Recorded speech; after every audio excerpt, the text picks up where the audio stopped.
5 రోజుల క్రితం ఒక వ్యక్తికి మాయమాటలు చెప్పి తీసుకువెళ్లి అతన్ని కత్తితో బెదిరించి 29,000 రూపాయలు నగదు దోచుకెళ్లిన పిఠాపురం పట్టణానికి చెందిన 2 వ్యక్తులను పిఠాపురం పోలీసులు అరెస్ట్ చేశారు. దీనికి సంబంధించిన వివరాలను పిఠాపురం టౌన్ పోలీస్ స్టేషన్లో సిఐ జి శ్రీనివాస్ మీడియాకు వెల్లడించారు. ఈ సమావేశంలో టౌన్ ఎస్పీ మణికుమార్ సిబ్బంది పాల్గొన్నారు. ఎవరైతే ఈ దుండగులైనటువంటి వాళ్ళ మోటార్ సైకిల్ని ట్రేస్ అవుట్ చేయడం జరిగింది. ఆ బండి నెంబర్ వచ్చేటప్పటికి AB37 DJ 2205.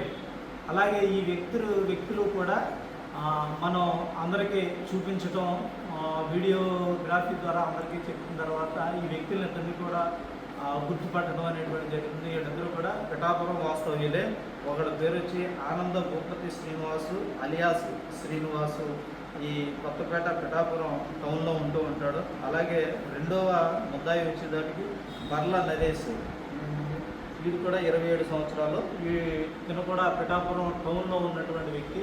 వీళ్ళిద్దరూ కూడా పిఠాపురం వాళ్ళు కాబట్టి వాళ్ళు చూసిన తర్వాత ఎస్ఐ గారు వాళ్ళ స్టాఫ్ తర్వాత అలాగే క్రైమ్ పార్టీని వీళ్ళందరూ కూడా మనకి వైఎస్ఆర్ సంబంధించినటువంటి ఫ్లాట్స్ దగ్గర అనుమానప్రదంగా మళ్ళీ ఇవాళ కూడా కనిపిస్తే వాళ్ళందరినీ కూడా పట్టుకోవడం, వాళ్ళందరినీ కూడా అరెస్ట్ చేసి స్టేషన్కి తీసుకుని వచ్చి రిమాండ్ రిపోర్టు రెడీ చేయడం అనేటువంటిది చేసి ఇవాళ కోర్టుకి పంపించడం జరుగుతుంది.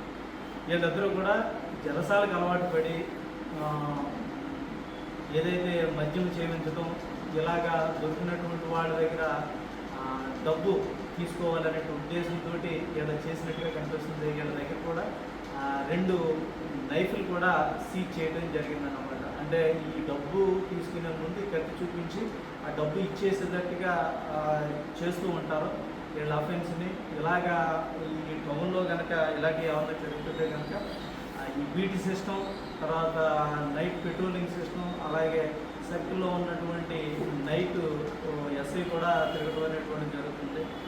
ఇలా కూడా జరగకుండా కట్టుదిట్టమైనటువంటి బందోబస్తు, తర్వాత అలాగే పెట్రోలింగ్ కూడా, అలాగే బీటీ సిస్టమ్ అనేటువంటి కూడా ప్రతిష్ట గట్టిగా చేస్తామనేటువంటి కూడా ప్రజలందరూ కూడా తెలియజేయడం జరిగింది. ఎవరైతే అరెస్ట్ చేసినటువంటి ముద్దాయిల దగ్గర ఒక స్ప్లెండర్ మోటార్ సైకిల్, అలాగే ఒక నైఫ్, వాళ్ళు దొంగతనంగా తీసుకున్నటువంటి 16,000 రూపాయలు సీజ్ చేసి ఈ ప్రాపర్టీని అంతా కూడా కోర్టుకి రిమాండ్ రిపోర్టు పంపించడం.